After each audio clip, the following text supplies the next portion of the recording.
Hello student, I am Jyoti Jha. Welcome to NCERT the mind. तो आज मैं आपको पढ़ाने जा रही हूँ क्लास 7 की हिंदी बुक बाल महाभारत कथा। तो अगर आपने मेरा चैनल सब्सक्राइब नहीं किया है तो आप सबसे पहले मेरे चैनल एनसीईआरटी द माइंड को सब्सक्राइब कीजिए, लाइक कीजिए और बेल आइकन ज़रूर दबा दीजिए ताकि एनसीईआरटी से रिलेटेड जितने भी वीडियोज़ हैं वो आपके पास सबसे पहले पहुँचे। तो देखिए बच्चों, आज हम लोग पढ़ेंगे 5वां अध्याय कुंती। तो आप इसे ध्यान से सुनिए और समझने की कोशिश कीजिए। तो यदुवंश के प्रसिद्ध राजा सूरसेन श्री कृष्ण के पितामह थे। इनके पृथा नाम की कन्या थी। उसके रूप और गुणों की कीर्ति दूर दूर तक फैली हुई थी। सूरसेन के फुफेरे भाई कुंती भोज के कोई संतान ना थी। सूरसेन ने कुंती भोज को वचन दिया था कि उनकी जो पहली संतान होगी उसे कुंती भोज को गोद दे देंगे। उसी के अनुसार सूरसेन ने कुंती भोज को पृथा गोद दे दी। कुंती भोज के यहाँ आने पर पृथा का नाम कुंती पड़ गया। कुंती के बचपन में ऋषि दुर्वासा एक बार कुंती भोज के यहाँ पधारे। कुंती ने 1 वर्ष तक बड़ी सावधानी व सहनशीलता के साथ उनकी सेवा सुतुरता की। उसकी सेवा टहल से दुर्वासा ऋषि प्रसन्न हुए और उसे उपदेश दिया और बोले, कुंती भोज कन्या, तुम किसी भी देवता का ध्यान करोगी तो वह अपने ही समान एक तेजस्वी पुत्र तुम्हें प्रदान करेगा। इस प्रकार सूर्य के संयोग से कुमारी कुंती ने सूर्य के समान तेजस्वी एवं सुंदर बालक को जन्म दिया। जन्म जात कवच और कुंडलों से शोभित वही बालक आगे चलकर शस्त्रधारियों में श्रेष्ठ कर्ण के नाम से विख्यात हुआ। लेकिन अब कुंती को लोक निंदा का डर हुआ। उसने बच्चे को छोड़ देना ही उचित समझा। इसलिए बच्चे को एक पेटी में बड़ी सावधानी के साथ बंद करके उसे गंगा की धारा में बहा दिया। बहुत आगे जाकर अधिरथ नाम के एक सारथी की नज़र उस पर पड़ी। उसने पेटी निकाली और खोलकर देखा तो उसमें एक सुंदर बच्चा सोता हुआ मिला। अधिरथ निसंतान था। बालक को पाकर वह बड़ा प्रसन्न हुआ। सूर्यपुत्र कर्ण इस तरह एक सारथी के घर पलने लगा। इधर कुंती विवाह के योग्य हुई। राजा कुंती भोज ने उसका स्वयंवर रचा। उससे विवाह करने की इच्छा से देश विदेश के अनेक राजकुमार स्वयंवर में आए। हस्तिनापुर के राजा पांडु भी स्वयंवर में शरीक हुए थे। कुंती ने उन्हीं के गले में वरमाला डाल दी। महाराज पांडु का कुंती से ब्याह हो गया और वह कुंती सहित हस्तिनापुर लौट आए। उन दिनों राजवंशों में एक से अधिक ब्याह करने की प्रथा प्रचलित थी।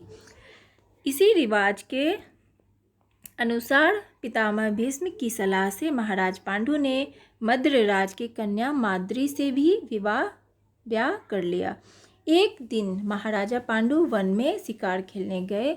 वहीं जंगल में हिरण के रूप में एक ऋषि दंपत्ति भी विहार कर रहे थे। पांडु ने अपने तीर से हिरण को मार गिराया।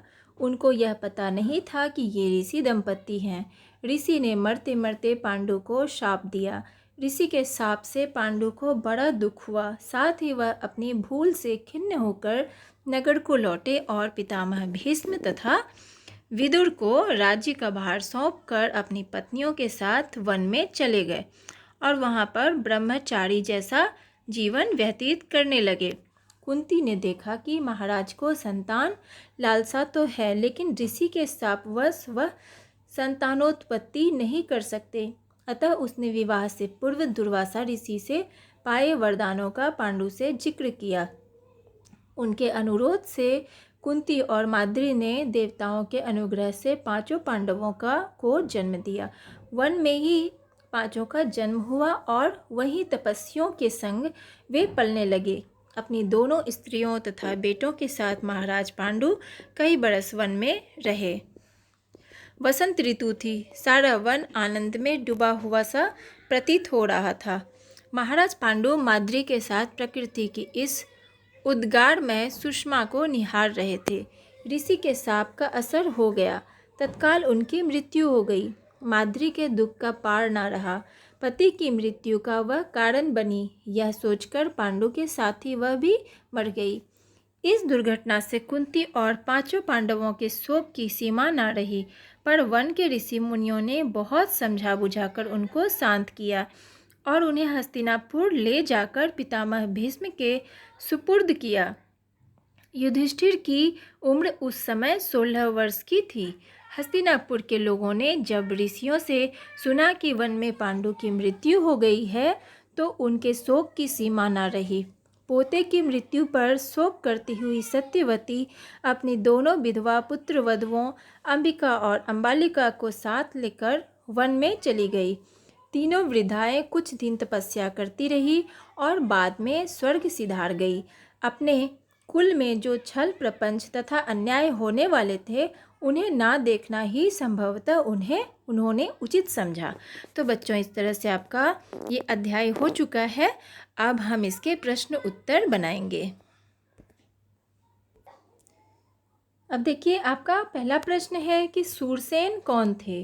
तो उत्तर लिखेंगे कि सूरसेन यदुवंश के प्रसिद्ध राजा और श्री कृष्ण के पितामह थे। दूसरा प्रश्न, कर्ण का जन्म किस तरह हुआ। तो उत्तर लिखेंगे कि सूर्य के संयोग से कुमारी कुंती ने सूर्य के समान तेजस्वी एवं सुंदर बालक कर्ण को जन्म दिया, जो जन्मजात कवच और कुंडलों से सुशोभित था। तीसरा प्रश्न है कि अधिरथ कौन था, उसे पेटी में क्या मिला। तो उत्तर लिखेंगे कि अधिरथ एक सारथी था, उसे पेटी में एक सोया हुआ सुंदर बच्चा मिला। चौथा प्रश्न है, सूर्यपुत्र कर्ण का पालन पोषण किसके घर हुआ। तो उत्तर, सूर्यपुत्र कर्ण का पालन पोषण अधिरथ नाम के एक सारथी के यहाँ हुआ।